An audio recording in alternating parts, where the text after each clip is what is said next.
standing by. Welcome to Domino's Pizza's first quarter 2025 earnings conference call.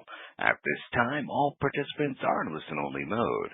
After the speaker's presentation, there will be a question-and-answer session. To ask a question during this session, you'll need to press star 11 on your telephone. If your question has been answered and you'd like to remove yourself from the queue, simply press star 11 again. As a reminder, today's program is being recorded. And now I'd like to introduce your host for today's program, Greg Levincheck, Vice President, Investor Relations. Please go ahead, sir. Good morning, everyone. Thank you for joining us today for our first quarter conference call. Today's call will begin with our Chief Executive Officer, Russell Weiner, followed by our Chief Financial Officer, Sandeep Reddy. The call will conclude with a Q&A session. The forward-looking statements in this morning's earnings release and 10-Q, both of which are available on our IR website, also apply to our comments on the call today. Actual results or trends could differ materially from our forecast. For more information, please refer to the risk factors discussed in our filings with the SEC. In addition, please refer to the 8-K earnings release to find disclosures and reconciliations of non-GAAP financial measures that may be referenced on today's call.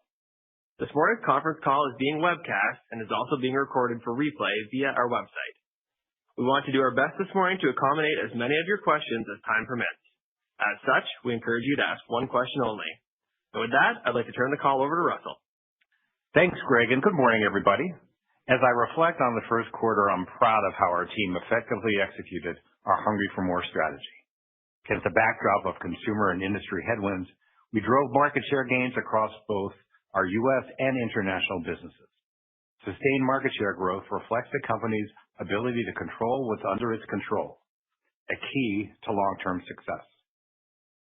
Our team is achieving what we set out to do when we introduced Hungry for More late in 2023.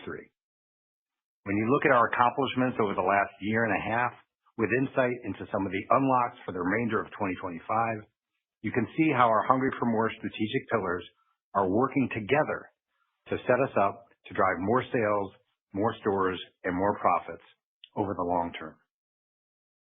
The M in Hungry for More stands for Most Delicious Food. We will continue to drive deliciousness with at least 2 new products every year. In early March, we added arguably the biggest new menu item in our history, Parmesan Stuffed Crust Pizza. This launch is the epitome of what we mean when we talk about our innovation with intent approach. There's a clear purpose behind any product we bring to market, and Stuffed Crust Pizza is one of our best examples. We went from this being the largest gap in our pizza portfolio to having what we believe is the best stuffed crust product in the industry. While timing of the launch meant stuffed crust didn't have a meaningful impact on Q1, we couldn't be happier with how the launch has gone so far. To date, customer satisfaction scores have been very good, and we've also seen a high mix of orders coming with a stuffed crust pizza. Although it's still early, performance has been tracking to our expectations. We're excited about the impact this product will have not only this year, but as a market share driver for years to come. Prior to this year, the operational complexity of stuffed crust and our high volumes kept stuffed crust off our menu in the U.S. Launching an innovation like this required us to lean into our second strategic pillar, operational excellence.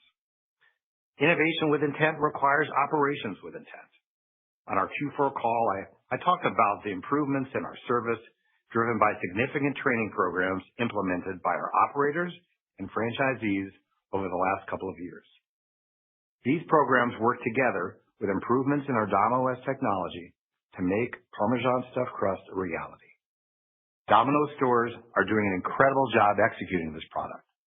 I want to thank our franchisees and operations teams for their continued effort to achieve operational excellence. This remains a point of difference for Domino's. Our third Hungry for More pillar is renowned value. This has been a key strength for Domino's. We're driving renowned value through national promotions, Domino's Rewards, and by growing on aggregator platforms. In the first quarter, we had several value-driving initiatives, such as our Best Deal Ever promotion, that we believe broke through industry clutter. We have a strong slate of initiatives primed and ready to go for the rest of the year, as we will continue to give customers what they want, which is more value in this challenging economic environment. While providing value through our own channel is one part of our renowned value barbell strategy, tapping into the aggregator marketplace for pizza delivery is the other. We recently announced a partnership with DoorDash, the largest aggregator in the U.S. We began piloting in a small number of stores and are expecting to commence our national launch in May. We expect this rollout to be complete by the end of the second quarter, with a meaningful impact from this new partnership anticipated in the back half of the year. So, in the second half of 2025 and beyond, we'll be competing on the biggest aggregator platform in the U.S. with one of the biggest pizza crust types in our industry. Two things we could not have said only a few months ago. I wanted to quickly touch on our expectations around incrementality for DoorDash.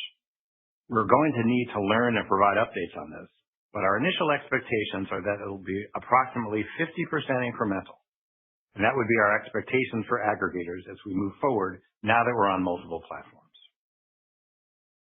Everything we do at Domino's is enhanced by our best-in-class franchisees.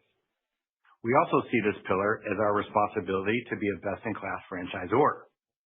In the first quarter, we made some changes to our organizational structure, which you may have seen with the announcement we put out in March, where we elevated Joe Jordan to Chief Operating Officer and promoted Wei King Eng to Head of Domino's International. We also made changes below the executive level for a faster, more efficient structure that aligns with our Hungry for More strategy. Our focus to simplify included a difficult decision to eliminate certain roles, and Sandeep will share some additional color on the financial implications. Moving forward, we believe this new structure will allow us to be quicker to market, and we will continue to prioritize investments that have the greatest impact on our customers, franchisees, and the brand. In summary, we are laser-focused on delivering against our Hungry for More goals. I believe this will enable Domino's to capture additional market share gains in 2025 and beyond, and this will be how we drive best-in-class results and long-term value creation for our franchisees and shareholders. I'll now hand the call over to Sandeep. Thank you and good morning, everyone. Our first quarter financial results continued to be impacted by a challenging macro backdrop, and despite that, we delivered operating profit that was in line with our expectations. Income from operations increased 1.4% in Q1, excluding the impact of foreign currency. This increase was primarily due to gross margin dollar growth within supply chain, as well as higher international franchise royalties and fees. This increase was partially offset by higher G&A, primarily related to severance expenses driven by the organizational realignment Russell noted earlier.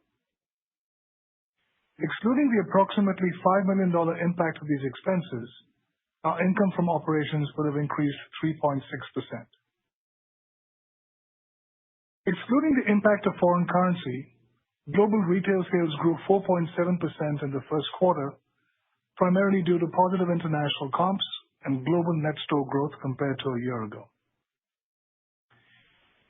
In Q1, retail sales grew by 1.3% in the U.S., primarily driven by net store growth. This growth paced ahead of the QSR pizza category, which was roughly flat to start the year. Same-store sales declined 0.5%, which was slightly below our expectations. We benefited from 1.8% of pricing, which was inclusive of high single digits in California. This was more than offset by negative traffic and a slight decline in our mix due to a higher carryout business that carries a lower ticket than delivery. Our carryout business comps were up 1%, while delivery was down 1.5% in the quarter. Our delivery business continues to be impacted by macro pressures that are impacting the low-income consumer. Shifting to U.S. unit count, we added 17 net new stores, bringing our U.S. system store count to 7,031. International retail sales grew 8.2%, excluding the impact of foreign currency in the quarter. This was driven by net store growth over the last year and same-store sales that came in ahead of our expectations at 3.7%. In the quarter, we saw strength in Asia that was due to strong comps in India and in our Americas region, which was driven by Canada. Net stores were down by 25 in Q1, and this was primarily coming from closures from Domino's Pizza Enterprises, DPE, which is our master franchisee based out of Australia. DPE previously announced that they expected to close 200-plus underperforming stores, primarily in Japan, and substantially all of those closures took place in the quarter. Moving to capital allocation, we repurchased approximately 115,000 shares at an average price of $434 for a total of $50 million in the first quarter. As of the end of Q1, we had approximately $764 million remaining on our share repurchase authorization. Now turning to our outlook for 2025. We continue to believe that global retail sales growth should be generally in line with 2024. As part of that, we expect the following. First, we continue to expect our U.S. comp to be 3% and that it will be lower in the first half compared to the back half due to the timing of our initiatives. In the event that macro pressures persist, it could put pressure on achieving this number. Second, we continue to expect 1 to 2% international same-store sales growth as there continues to be macro and geopolitical pressures that exist around the globe, and we believe this could impact our business. We expect operating profit growth of approximately 8%, excluding the impact of currency and approximately $5 million in severance expenses related to our organizational realignment. A couple of points of additional color. While we are expecting some savings as a result of the organizational changes that have been made, we are planning to reinvest most of these savings back into the business. In our U.S. business, we source most of our food products from within the country, so we're not expecting tariffs to have a material impact on our operating profit. Thank you. We will now open the line for questions. Certainly. And our first question for today comes from the line of Danilo Gargiulo from Bernstein. Your question, please. Thank you. I was wondering if you can comment a bit on your statement of potential international geopolitical pressure impacting the brand. So specifically, are you starting to see any pockets of consumer weakness in international markets or international boycotts against U.S. brands elevated specifically for Domino's? Thank you. Hi, Danilo. This is Sandeep. Good morning. So I think in terms of the geopolitical pressure and risk that we see out there, it's more with what's been going on in the last few months. We want to be very careful and mindful that there's a lot of volatility from a geopolitical perspective. Then there could be a potential downstream impact on demand, and that's incorporated in our guidance of 1 to 2% for the year, and that's really the meaning of the statement. Thank you. And our next question comes from the line of Brian Bittner from Oppenheimer. Your question, please. Thank you. Thanks very much. Good morning. You talked about how you expect DoorDash and other third-party platforms to be about 50% incremental. Can you talk about what type of mix you do anticipate to come from DoorDash, maybe relative to what you saw with Uber Eats? So maybe we can all start to think about how you are thinking about its potential contribution to comps. Just trying to understand maybe what's required from the DoorDash launch in the second half to get to your guidance of 3% in the U.S. Morning, Brian. Right now, if you look at the DoorDash pizza sales business on their platform versus Uber, it's about 2x. So we're not going to put out specific goals by quarter like we did with Uber. We were just starting with aggregators at the time. Think about the aggregator business now as part of our delivery business. But as far as contribution, you should expect about 2x DoorDash from what we saw with Uber. As Sandeep said in his remarks, we're really expecting this to be kind of the second half of the year. Thank you. Our next question comes from the line of David Tarantino from Baird. Your question, please. Hi, good morning. My question's on the stuffed crust pizza platform. You mentioned it did not have much of an influence on the first quarter, but at the same time, you're pleased with what you're seeing and it's in line with expectations. And I was just wondering if you could elaborate on what that platform is doing relative to sales mix or what you're seeing in terms of the lift to the comps or anything else you could offer there. Thanks. Yeah, thanks, David. Yeah, what we were talking about as far as performance is, we launched it with 3 weeks ago in Q1, so it didn't have a oversized impact in Q1. What I can tell you is, as we look back to the launch so far, we're really pleased with how things are going. A significant amount of orders are going out with stuffed crust pizza. The consumer feedback on the quality is really where we wanted it to be, and our stores are performing very well from an ops standpoint. So all in all, we're pleased, and it's hitting our expectations. You'll recall it's about 15% of mix of our competitors, and so we'll see where that falls in for us. But that means it's a big opportunity. It's the biggest crust type we weren't in, so we're very excited.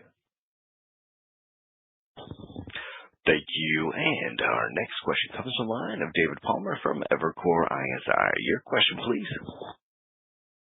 Thanks. Russell, just to follow up on that, on the stuffed crust, you mentioned it's 15% of competitors.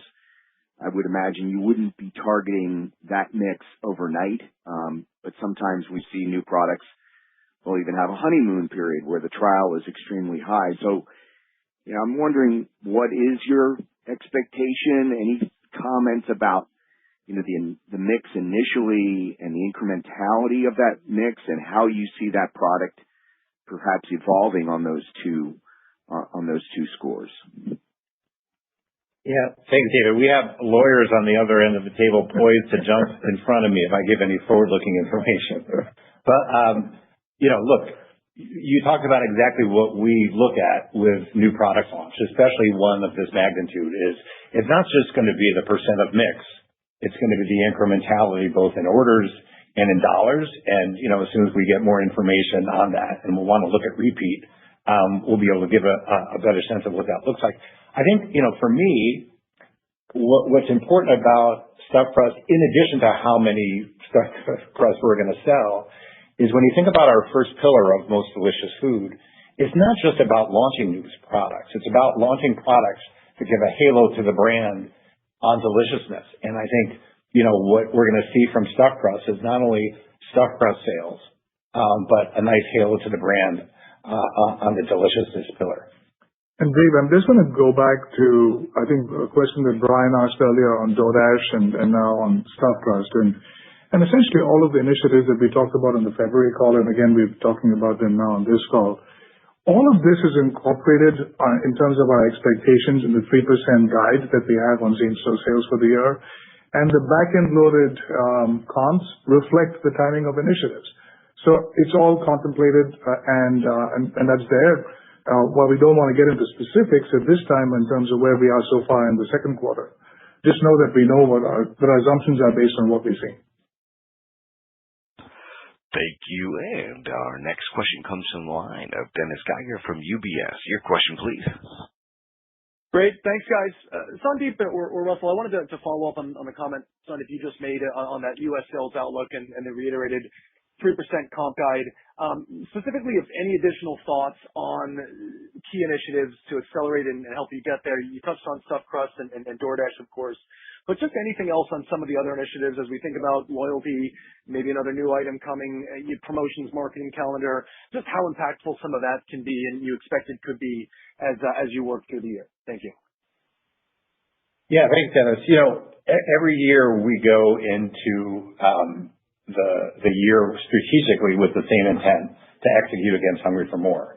So, you're, again, without giving too much forward-looking information, we can look through our guidance, which says 2 new products a year. From a value standpoint, pretty much the same amount of Boost Weeks as we did prior year.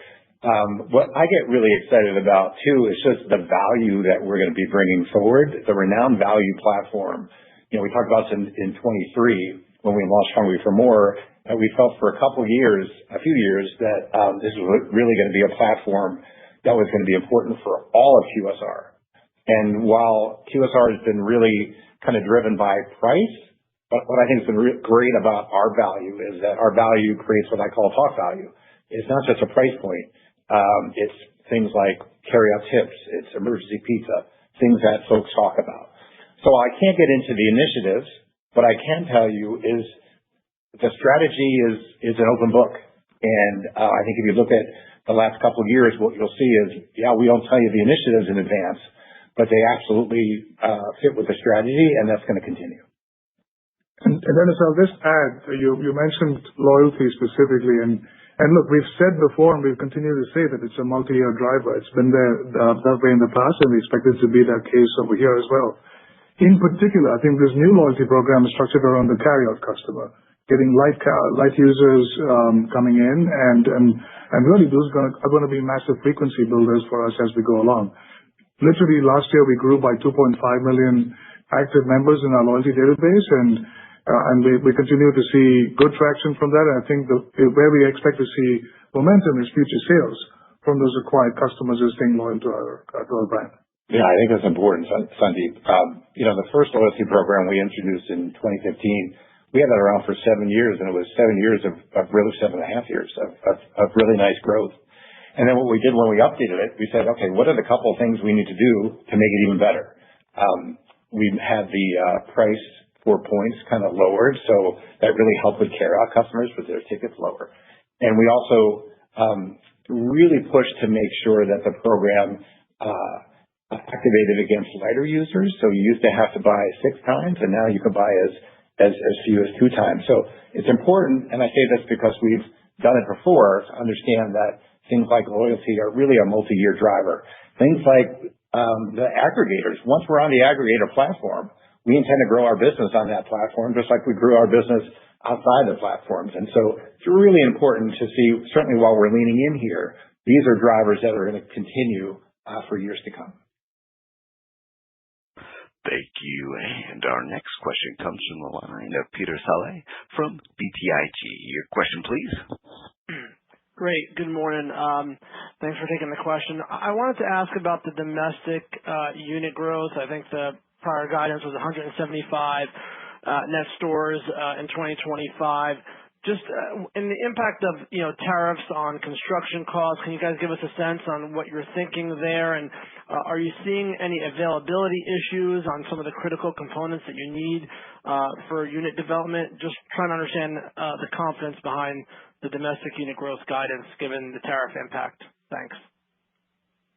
Yeah, Pete, thanks for the question. Look, I think from a domestic unit growth guidance perspective, no change. We're expecting the 175 stores that we talked about on the last call.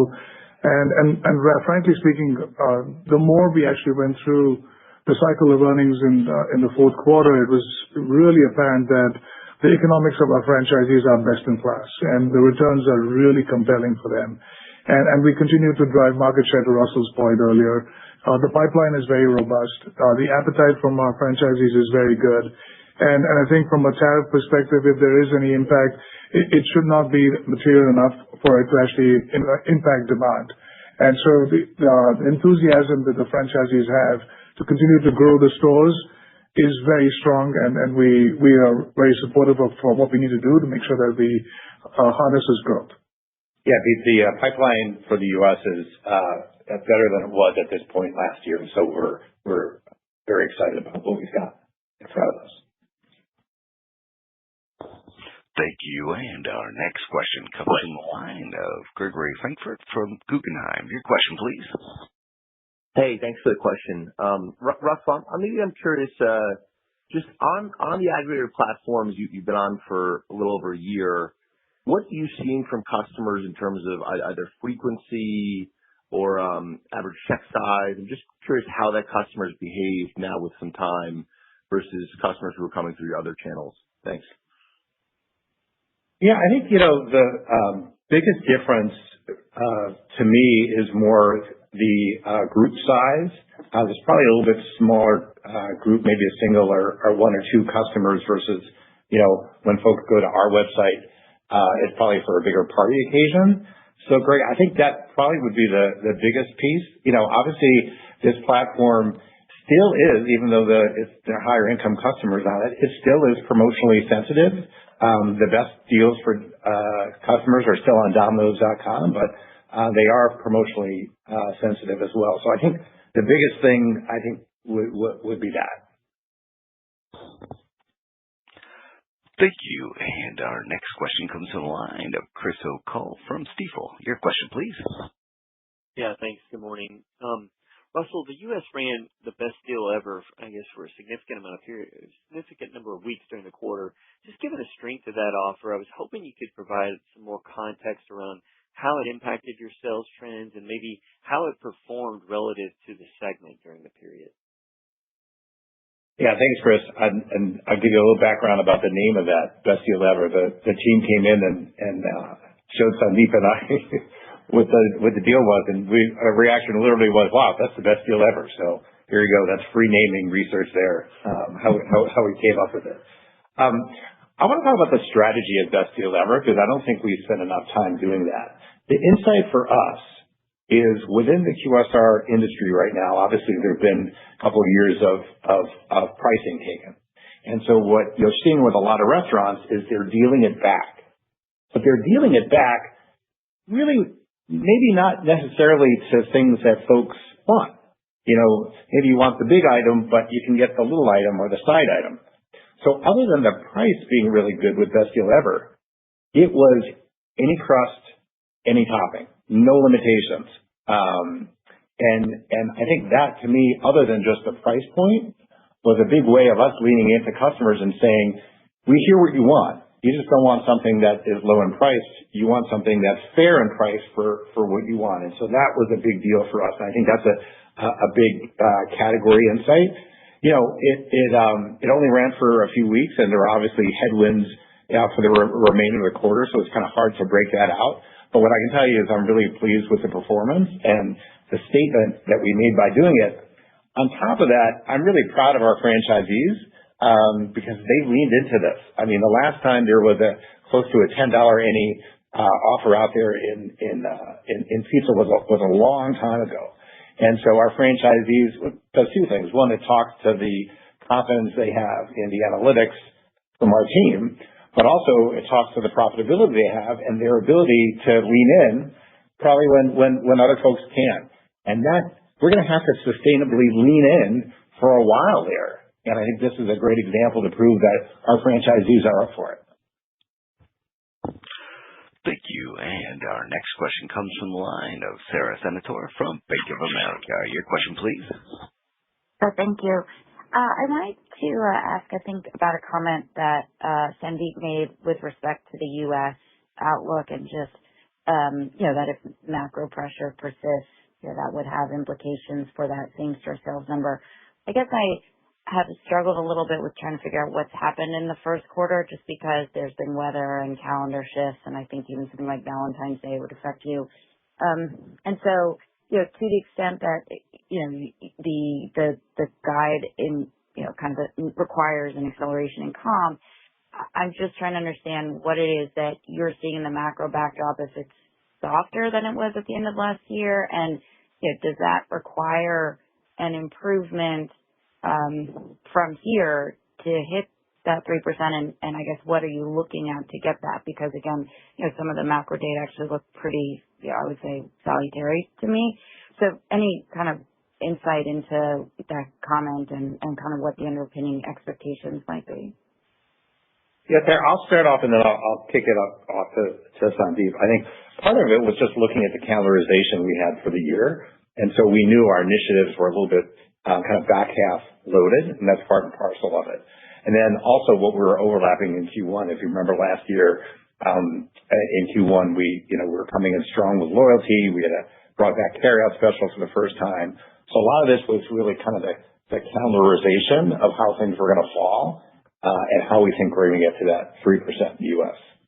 Yeah, and I think Russell is exactly right. And really, the first quarter came in pretty much at our expectations, maybe a little bit off, but we knew the macro was going to be tough, and we expect the macro to be tough this year. But what we're actually saying is, if there's a further deceleration of the macro environment, that could put pressure on the business. And I think that's really what we are pointing out over here. But other than that, I think the starting point is it's a tough macro, and that's how we built our budget. Yeah, and I would just add, and I think, kind of common sense here. When we talk about those macro headwinds, this is not Domino specific. We think these are QSR headwinds, which is why, in addition to hitting our algorithm, what we were happy for the year on U.S. same-store sales of 3%. While Q1 wasn't what I had hoped it would be, we still grew market share, right? And so at times where maybe there are extra headwinds, if you're continuing to grow market share, it gives you a sense of when things open up, you're going to continue to grow that market share, and then the QSR category grows and their benefits. So when Sandeep's talking macros, these are not ones that are specifically the Domino's, and I would argue, we're probably in a better space, a better capability to compete than many others within those macros. Thank you. And our next question comes from the line of Andrew Charles from TD Cowen. Your question, please. Great. Thank you. Wanted to ask, you talked about 50% incrementality now for just third-party delivery in general. If you prepare to launch DoorDash, how do you ensure this doesn't dent the incrementality of Uber? If it were to, essentially, is this going to be challenging to get to that 3% comp for the full year? Yeah, Andrew, this is now, all of this is encompassed in, our overall delivery business, and we want to be where customers are. And so if a customer decides, I know they love Domino's Pizza, but now that we're going to be on both of these big platforms, I don't think the decision to go on a DoorDash or an Uber is going to be based on Domino's. It's going to be based really on their loyalty to that platform. Again, we're going to try to do everything we can to bring them back to Domino's. But if they want to buy us on DoorDash, that's because of their natural behavior on that platform, and I don't really think there's anything we can do here, which is why we're okay. That's why we've priced the way we have, and that's why really our strategy for aggregators has been to meet customers where they are, whichever app they're on. And Andrew, I'll just add on. I think we mentioned this on the last call, but I want to come back to this. We are looking at our delivery business, and our delivery business includes our own channel. It includes the aggregator platforms, and as we look at the business overall, we're just going to talk about it very holistically. I think last year we gave a mix because it was first year on Uber, and we wanted to actually give that visibility. But I think as we move forward this year, we're not going to be talking about mix. We're going to be talking about our overall delivery business, and we're telling you strategically what aggregators are coming onto the platforms, just so you know what's coming in. But I think overall delivery business is how I would analyze us. Thank you. And our next question comes from the line of John Ivankoe from JP Morgan. Your question, please. Hi, thank you. The question is on the overall delivery same-store sales, and especially in the context, of franchisees beyond 25, that do have a plan, to put more assets in the ground to basically serve more delivery customers, even if delivery overall has been relatively choppy over the past couple of years. So I just wanted to get your sense. Maybe there's been some evolution of, how franchisees think about, putting more new assets in the ground, especially if new stores are largely getting their delivery sales, at least initially, from other nearby outlets. Yeah, morning, John. The interesting thing when you think about the store growth in the U.S., about 2/3 of the stores we have to build are going to be splits. About 1/3 are going to be green space. And the interesting thing, one would think, I know Sandeep and I had this argument when he first started, and now Sandeep, now he's seen the way, and he's preaching on high to everybody. The interesting thing is when we split a store, 80% of the carryout customers are incremental. So even though you're talking about the same kind of polygon for the store, customers, just like delivery drivers, don't want to drive as far to pick up their pizza. So believe it or not, the impetus in a store split has nothing to do with delivery. Well, not nothing, but a lot to do with carryout. And now our carryout volumes are such that, the store essentially pays for itself, it breaks even from carryout.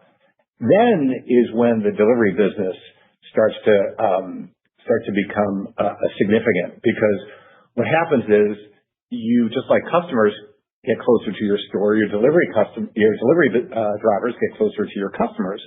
And so their route times are shorter, they're more efficient, they're more predictable. So you get hot, predictable deliveries, which we know that's what drives reorder. Tips are higher. And so delivery actually gets more efficient, but the reason for the split, first off, is carryout. We've also talked about, obviously you've seen our carryout business grow, but our carryout share isn't where our delivery share is. And so I still think there's lots for us to go there, and a lot of that is going to be due to it's going to happen from store growth. Thank you. And our next question comes from the line of Christine Cho from Goldman Sachs. Your question, please. Thank you. So I think you've called out Canada as a region of strength in the quarter.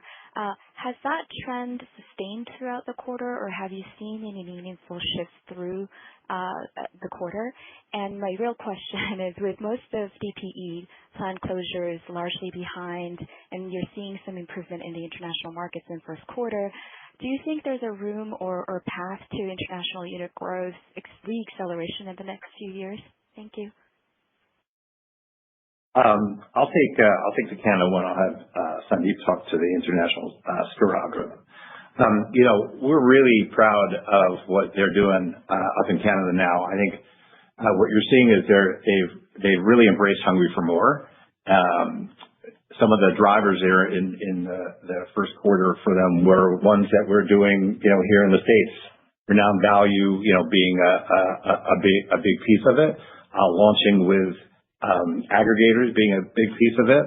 Obviously now this gets into a little bit Q2, but they've launched the stuffed crust pizza, and so what Canada is proving that we think more and more of our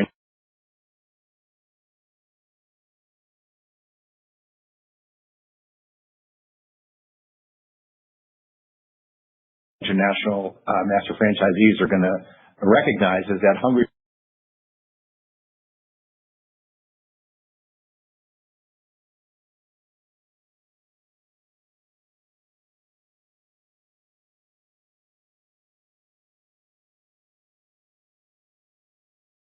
for More really is a global strategy that can have impact positively in all of our markets. You want to talk? Yeah. So I think all the store counts, like we were expecting the DPE closures that happened in Q1. I think DPE themselves had signaled that they were expecting to have about 200 stores closing in Q1, and mostly from Japan, which happened. But I think what's been pretty consistent all along and in the more recent quarters is very strong trends in India and Japan, and that has continued to be the case. Then I think outside of DPE, India, Japan, all of the markets broadly are tracking to our initial expectations. So things are very healthy, and frankly, when we looked at the 24 profitability, the paybacks still were pretty good when you looked at all the international markets across the board. So we feel pretty good on everything except for the Domino's Pizza Enterprises pressures that they're working through. As we said, we think the DPE closure should be mostly behind us as we get into 2026. But I think their CEO and their team are working on the opening plan to make sure that whatever stores they do open are sustainably profitable stores, so that we don't have to go down this path again and having to close stores that are unprofitable.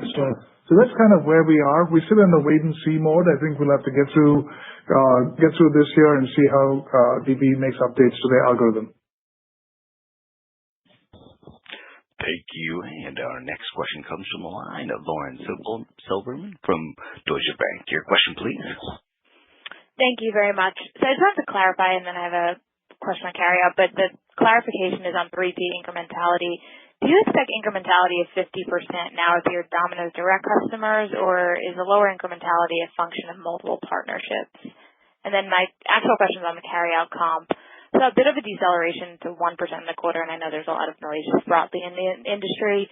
You guys have been talking about softness over the last few quarters, primarily with 1P delivery. So can you just expand on what you're seeing with the carryout customer this quarter relative to recent quarters? Thank you. Yeah, Lauren, you answered your own first question, so we'll give you that second question as well. But yeah, no, absolutely. Once we're going on more aggregator platforms, that just brings, especially DoorDash, which is 2x Uber as far as pizza orders. That's what's driving the incrementality closer to 50%. And then on the carryout business, it was a little bit about what I was talking about earlier. It was more due to kind of the timing of the calendar. So if you think about last year in Q1, we brought back, hadn't done it for a long time, carryout special. And so we were lapping that, and we were lapping really part of the introduction of our new loyalty program that came in and leaned really hard into carryout customers. So I think a lot of that was really more due to timing and calendarization than it was anything specific to carryout. We expect to grow both carryout and delivery businesses this year. And Lauren, I'll go back to something I said on the Q4 call. As we look at the 3% comp, we expect it to come pretty roughly equivalently from delivery and carryout. So this was not hugely different from our expectations in terms of the split of comp that we saw in the first quarter. And I think with DoorDash now announced, obviously that's going to be a bit of a tailwind on delivery as we get through the year. And so overall for the year, that's our expectations. Thank you. And our next question comes from the line of Jon Tower from Citi. Your question, please. Great. Thanks for taking the questions. Clarification, I hate to beat a dead horse, and then a question on the Dash, just to make sure we don't come away with the wrong expectation for Dash itself. 2 times the size, 50% incremental, so 3% contribution run rate is the way we should think about that. That's the clarification. Then the question is on the stuffed crust pizza. I know it only came out in a medium size, and I believe that's the only size that's available today. Can you speak to why that's the case, and if and when you plan on expanding to different sizes across the system in the U.S.? So I think I'll talk first about the size and the modeling question that you had. Correct. Yeah, it's 2 times the size of Uber and 50% incrementality. You can take the gross number as being 2 times the size of Uber, but the incrementality at 50% would actually create a little bit less than 2 times in terms of the incrementality from DoorDash. Yeah, and with regard to stuffed crust, I think there are a couple things. One is, and we haven't really talked about this a lot, we use a completely different dough for our Parmesan stuffed crust than we do our regular hand-tossed. And that dough right now comes in a medium size. It's more kind of buttery flavor dough. But the reason we want to lean into that particular one is also because of the price point it allows. It allows us to have an upcharge to our mix and match promotion, which is about a $4 upcharge. So it's not only an order driver, but it's a ticket driver. So yeah, stuffed crust, it was really more for that reason because of the unique dough and the desire on price points. But we're going to continue to watch and see what consumers are looking for. Thank you. And our next question comes from the line of Brian Harbour from Morgan Stanley. Your question, please. Yeah, thanks. Morning, guys. Sandeep, so just on the international side, is your expectation on units that any closures going forward, therefore, would be just more normal course, so you still feel good about sort of the previous comments you made, kind of similar net unit openings this year versus last year? And then just on kind of the macro impact on international same-store sales is, I mean, you've embedded, I guess, a little bit of sequential deceleration. Is that reflecting that there probably could be some macro pressures there? Have you actually seen that sort of more recently, or can you clarify that piece of it? Thanks, Brian. So I think there's two parts to this, right? First of all, on the units, yeah, I mean, with the size of the portfolio that we have and the store count that we have, some normal closures would be very normally in course, and that we'd expect to see that for the remaining 3 quarters of the year. All that's already in the guidance we provided at the beginning of the year to be roughly in line with last year from a net store perspective. So that continues to be our expectation. And then in terms of the macro impact, and I think there's 2 things. There's the macro and the geopolitical both. And I think when we actually take a look at what's going on, there's a lot of volatility in the global marketplace.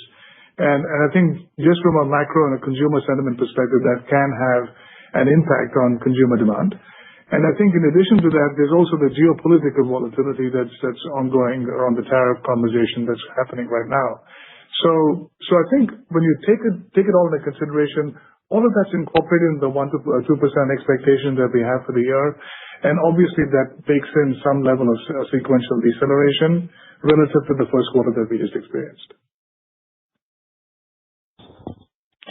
Thank you. And our next question comes from the line of Andrew Strelzik from BMO Capital Markets. Your question, please.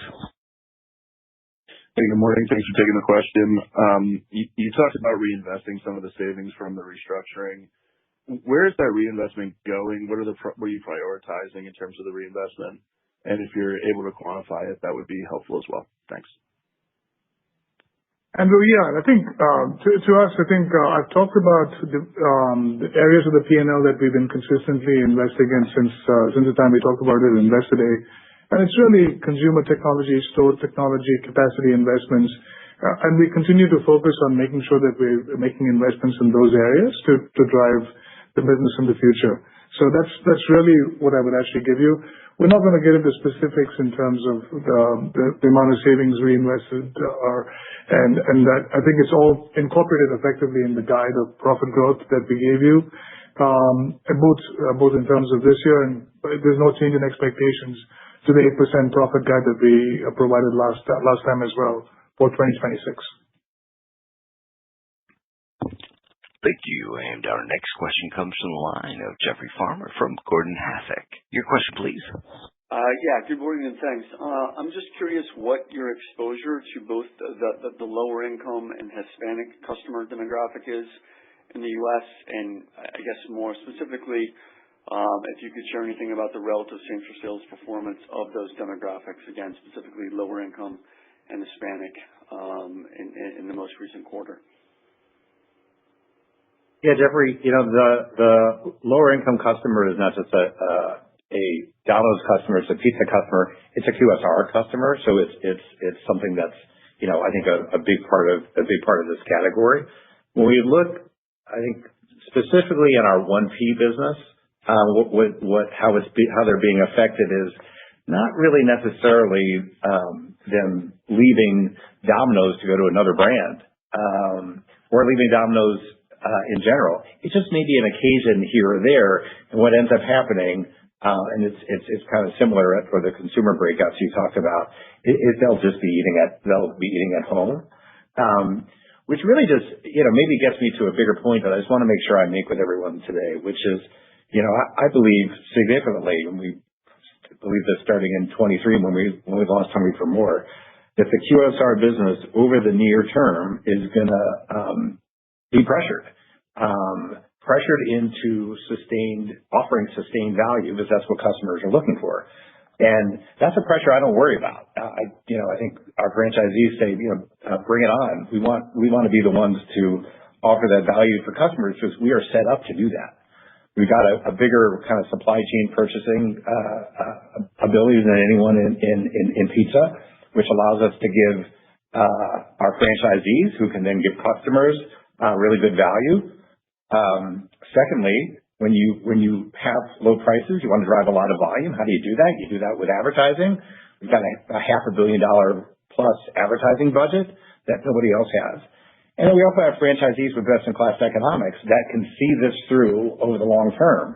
And so, I think when we talk about that customer, you should know I don't think that's going to change anytime soon. And I also what I know we can do is we can sustain that. And what we'll do, I think, is actually come out of this even stronger. So you'll see what we're going to, I believe, continue to grow share. And then we're bringing in these customers to a Domino's Pizza that from a service perspective, from a digital perspective, from a new product perspective, is a better Domino's Pizza than we were 2 years ago. Thank you. And our next question comes from the line of Jeff Bernstein from Barclays. Your question, please. Great. Thank you very much. Russell, in the press release and a couple of times on the call, you referred to the market share gains, so seemingly growing share despite, in the U.S. at least, modest negative comps.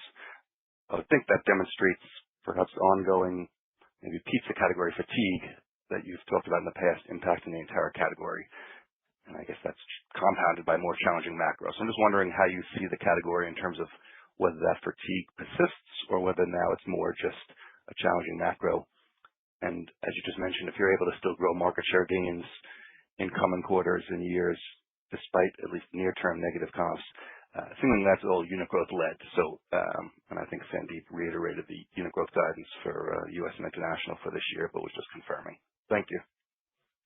Yeah, Jeff, I would not call it pizza fatigue, at all. I've been in this business, almost 17 years now, and essentially pizza grows 1% to 2%, every year. We maybe have been on the lower side of that in Q1, but retail sales, because you're right, it's same-store sales plus store opens for us was positive. And so this is a category that's been very, very consistent. I want to be clear, there's nothing really happening with pizza that hasn't happened over a prior year from a growth perspective, and that's why the continued share growth is really important. And I'll point out to folks, if you think about us, because we are the number one pizza player, we're still slightly short of 1 in every 4 pizzas sold in the U.S. is a Domino's pizza. If you think of other categories in burgers and in Mexican and in coffee, other number one brands are significantly higher. And so this is not a short-term thing that that's going on here. There's significant share growth to continue to happen in the category that's going to continue to grow, we believe, like it has, that 1% to 2% over time. I think lastly, the interesting dynamic within pizza is about 40+% of the competition are locals and regionals, which don't have anywhere near the capabilities to lean into value long term like we do. And so when we look forward, we see, lots of run room for growth on this U.S. business. And Jeff, I think you're right. And Russell, Russell was right. Sorry. Yeah. Get it right, Sandeep. No. So 1% to 2% is historically, and as we look forward to the future, the average rate that we're expecting for the pizza category. But specific to Q1, actually, more than on the low end, I think we're actually looking at roughly flat for the quarter, but it's for 1 quarter. So I don't think we read into it too much. But I think in those circumstances, our 1.3% retail sales, we feel really good about because we gained share in a very tough environment. Thank you. And our next question comes from the line of Alexander Slagle from Jefferies. Your question, please. Thanks for the question. Wanted to ask on DoorDash and the initial announcement. It sort of called out tapping into the incremental customers, I guess, especially in the suburban and rural markets. And I don't know if there was anything to that, just if there are specific implications on the development opportunities, maybe further from the core, and maybe that gets a bit to what John Ivankoe was asking. But and also, I guess, what does that mean for your delivery efficiency as you perhaps have drivers fulfill orders a bit further? We are not going to be changing our delivery kind of drive times in order to bring this on. So I want folks to understand that we're not going to be driving any further, because we know the number one thing that is correlated with repeat, a couple of things are, the consistency and delivering hot product. And so what this does do, though, is it helps our kind of rural and suburban stores, whereas maybe Uber helps a little bit more on the urban side. And so by being on both aggregators now, I think we're going to see really more of a uniform hit 1-2 punch across all of our stores because of that. Thank you. And our next question comes from the line of Zach Fadem from Wells Fargo. Your question, please. Hey, good morning. I know you're not giving Uber mix, but just curious if it's still improving quarter-over-quarter or perhaps reaching a stabilization level. And then separately, could you talk a bit about the performance or take rate on Boost Weeks today versus last year and in the past? And considering the macro dynamics today, just want to gauge the appetite or opportunity to consider stepping up Boost Weeks later this year. So Zach, I think on the Uber mix, like I said earlier, we're not going to really be talking about mix anymore going forward. And let's just say we were very happy with our Uber business in the first quarter. So I'll leave it at that. And in terms of performance of Boost Weeks, I'm just going to go back to the strategic imperative that drives the Boost Weeks. These are customer acquisition vehicles. And as far as we're concerned, it's doing a great job in terms of being a customer acquisition vehicle, and it continues to be something that we look at. And whether it's a 50% online only or the carry out special Boost Week, those are still very, very compelling opportunities for us to acquire customers into the brand. So that's how we're looking at it. And we said roughly in line with what we did last year for Boost Weeks. That statement still holds. Yeah, and I just to your point, while we'll be roughly in line, I don't see a significant increase in Boost Weeks. We wouldn't want to start training our customers to look for that long term. There's value, and for this thing to be special on a 52-week calendar where we're always offering value, we need to be really thoughtful with where we put it. Thank you. And our next question comes from the line of Logan Reich from RBC. Your question, please. Hey, morning, guys. Thanks for taking the question. I just had one question on the competitive intensity in the space. I think you guys called it out last quarter. Just curious how that sort of trended in Q1, and then any sort of impact you guys are seeing from the burger QSR elevated discounting starting in January. Thanks. Yeah, Logan, in Q1, interestingly enough, within the pizza competition, and it's probably due to the fact that, folks were knowing that we were coming out with stuffed crust. We had 2 of our 3 competitors come up with a stuffed crust. So you got that happening as well as just, discounting throughout all of QSR. I think just in general, consumer disposable income is down, and their confidence levels, I think, are also down to kind of 2022 levels. And so just in general, right now there's a headwind on the total business, but specific to us within pizza with those 2 stuffed crust promotions. And the one thing I want to add on this, Logan, is with the economics that we have, if the competition tries to keep up with us in terms of promotional intensity, there's going to be pain in those P&Ls for their franchisees. And it's just going to be really working more and more into our favor if that intensity is very high. And over time, Russell's talked about it previously. We've opened up over the last 10 years, 1,900 stores. The big national players have closed just slightly less than those. And I think that really just shows what happens when you try to promote very intensively when you don't have the economics to be able to promote. Thank you. And our final question for today comes from the line of Todd Brooks from The Benchmark Company. Your question, please. Hey, thanks for squeezing me in. Just kind of putting a point on scale and market share gains. Russell, if you look back to the announcement and launch of Hungry for More, can you talk about how much share Domino's has gained in both the carryout and the delivery channel since that program has been launched? Yeah, I guess I'll even talk broader than that, because what I'm really excited about is just how we've consistently been able to do it. And we're at about a share point a year, kind of give or take, over time in the pizza business. So we got a track record for doing that. And I think we're actually better poised to do that moving forward because of the market share we have, the advertising we have, the franchisee profitability we have. And maybe just to kind of loop back around to the prior question, we keep talking about the profitability of our franchisees, which we're really proud of, and what we feel pretty confident is the profitability of some of the national and regional and local competitors.